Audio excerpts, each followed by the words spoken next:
Kanina mo paliligan niya, baka masunaw yung idol mo. Bilib talaga ako dito kay Armando. Biruin mo, hindi lang siya magaling na sportsman, magaling din siya executive. Imagine at age 28 talaga namang vice president na sa mga kumpanya nila. Alam mo, Nicolas, yun talaga yung pangarap ko, maging corporate executive. Yak, vice president lang. Dapat ako yung idol mo.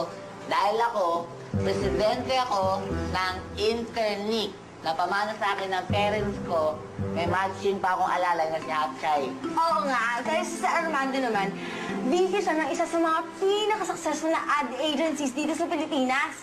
May job opening nga dun ngayon eh. Mag-a-apply ako. Bakit, Betty? Wala naman kami pinagkaiba niya ng idol mo si Armando, ah. Parehas kaming playboy at parehas kaming cute.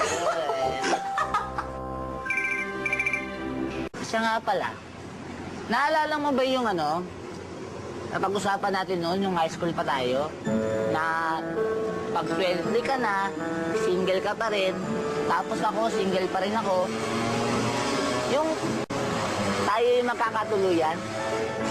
Saka, malayo-layo pa naman yun eh. 3 years pa yun, kaya pwede pa tayo gumawa ng kahit ano-ano. Alam mo, Nicolas, lasing lang ako sa pineapple juice ng mga panahon na yun. Ako rin, lasing ako sa tomato juice. Buti naman. Sige na nga, alas na ako, Nicolas. O sige, Uy, utang muna to, ha? your credit is good. And so are you. Sige na, alas na ako. Okay, bye-bye.